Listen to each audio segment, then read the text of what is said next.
اب یہاں مفتی طارق مسعود صاحب والے مسئلے کو عروج بخشنے کے لیے یا اسی طرز پر چلتے ہوئے انہوں نے یہ کام کیا کہ خود ہی اعلان کیا. اور دیکھیں اب یہاں ایک بات بڑی زبردست مزے کی بات ہے کہ مفتی حنیف قریشی کا ایک بیان آتا ہے تو قریشی صاحب کہتے ہیں کہ بھائی اویس صاحب نے تو مجھ سے پوچھا نہیں ہے، لیکن چونکہ میں اب ایسا کروں گا کہ مجھے جتنے میرے پروگرام ہوں تو مجھے تو کنسلٹ کرنے پڑیں گے، لہٰذا میں اس کے لیے تیار ہوں. سوچنے کی بات ہے، اخلاقی طور پر انسان ٹھنڈے دماغ سے سوچے. ایسا بھی ہوتا ہے کبھی کوئی فریق آپ سے راضی نہیں ہے. اچھا پھر دوسری بات، میں بہت سارے پہلوؤں پہ خود غور کرتا رہا. آپ آ گئے، اب وہ بندہ وہاں سے نکلا ہے. اب دیکھیں اب اویس ربانی کس لیے کر رہا ہے، جو میری ایک رائے ہے، ہو سکتا ہے میں غلط بھی ہوں اپنی رائے کے اندر، لیکن اس سارے پس منظر کو مد نظر رکھتے ہوئے جو میری ایک رائے ہے، جو کہ سوشل میڈیا سے میں بھی وابستہ رہتا ہوں، دیکھتا رہتا ہوں کیا ہو رہا ہے. اور ماشاءاللہ یہ جو ملک پاکستان ہے وہاں کے چاہے اینکر پرسن ہوں یا کسی بھی شعبے سے وابستہ افراد ہوں، وہ ایک نرالی دنیا کے مالک ہیں. بہرحال اب مزے کی بات یہ ہے کہ وہاں سے نکلتے ہوئے اس نے ویڈیو شوٹ کی ہے. پھر مفتی جب صاحب کے یہاں پہنچے وہاں پھر اس کی ویڈیو آئی ہے. پھر جیل میں پہنچنے سے پہلے اس کی ویڈیو آئی ہے. ٹھیک ہے جی. اگر اخلاقی طور پر دیکھا جائے، اگر انجینئر کی انتظامیہ نے ان کو اجازت دے دی تھی کہ بھائی آپ آئیں تو ان کو جانا چاہیے تھا. ہو سکتا ہے ان کو وہ الگ کسی کمرے میں بٹھاتے، اس کے بعد جیسا اس کا ایک انداز ہے درس کے بعد ہو سکتا ہے ملاقات کرتے، اندر چلے جاتے کم سے کم. لیکن یہ بھی اندر جانے کے لیے تیار نہیں تھی. بس وہی ایک ہنگامہ اور جو وہ چیز ہوا اور وہ فتح اور نعرہ تکبیر اور جو چیز وہ چاہتے تھے تو وہ انہوں نے کیا.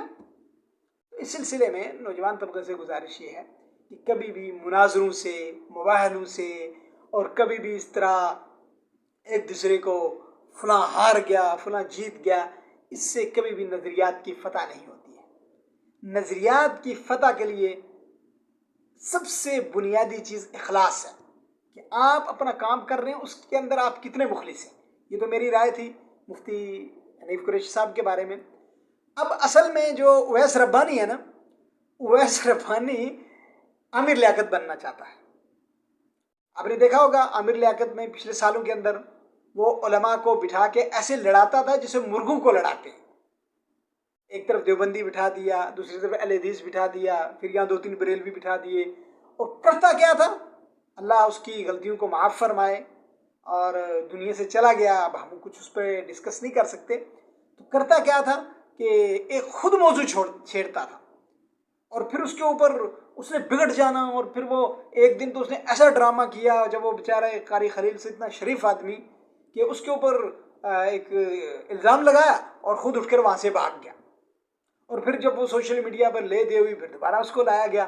پھر اس کے بعد وہ مولانا اکاڑوی صاحب جو ہیں وہ اس کا ساتھ چھوڑ گئے. تو یہ جہاں پر اور بہت ساری خرابیاں ہیں، ان میں سے ایک خرابی یہ بھی ہے کہ پاکستانی میڈیا کے اندر جو اینکر ہیں وہ ہمیشہ اس دوڑ میں رہتے ہیں کہ میں کس طریقے سے عروج حاصل کر لوں.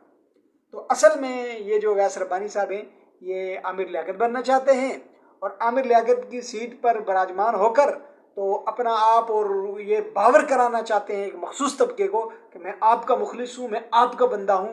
چونکہ کافی یہ اس سے پہلے انجینئر کے انٹرویو کر چکا تھا، اور ظاہر سی بات ہے اندرونی جیسے باتیں آ رہی ہیں خود ان کی گفتگو سے بھی محسوس ہوتا ہے کہ بھائی آپ انجینئر کے کہیں فالوور تو نہیں ہیں. اور وہ کیا بھی رہا نہیں جی انجینئر صاحب میں آپ کا آدمی ہوں. تو یہ سارا اس کے پیچھے ایک کھیل تھا، ایک تماشا تھا. تو یہ ایک میری پرسنل رائے ہے، اس سے آپ اختلاف بھی کر سکتے ہیں.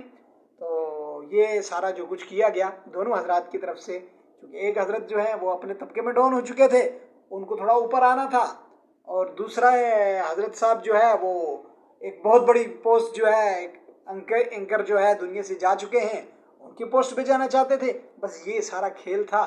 تو یہ 26 نومبر کر کے چلا گیا. اب ہمارے لیے یہاں پر جو ایک اہم پیغام اس سارے منظر نامے کے اندر وہ یہ ہے کہ نوجوان جو ہے علماء سے جڑیں، اور وہ علماء جن کو رسوخ فی العلم ہوں، جن کی زندگیاں سنجیدگی کے ساتھ آپ کے سامنے ہوں، جن کی بات کے اندر متانت ہو، اور جو بات کریں انصاف کے ساتھ بات کریں، ٹھیک ہے نہیں؟ اور بطور خاص انجینئر صاحب کا جو جارحانہ انداز ہے اس سے کسی کو اتفاق نہیں ہو سکتا، لیکن کچھ چیزیں ان کی بہت اچھی بھی ہیں. میں انشاءاللہ دوسری ویڈیو کے اندر اس کے اوپر انشاءاللہ ڈسکس کروں گا کہ انجینئر نے آ کر اچھے کام کون سے کیے ہیں، اور انجینئر سے اختلاف بھی کیا جا سکتا ہے، اور انجینئر نے وہ کام کون سے کیے ہیں جس سے تقریباً تمام مسلمانوں کی دل آزاری ہوئی ہے. السلام علیکم ورحمۃ اللہ وبرکاتہ.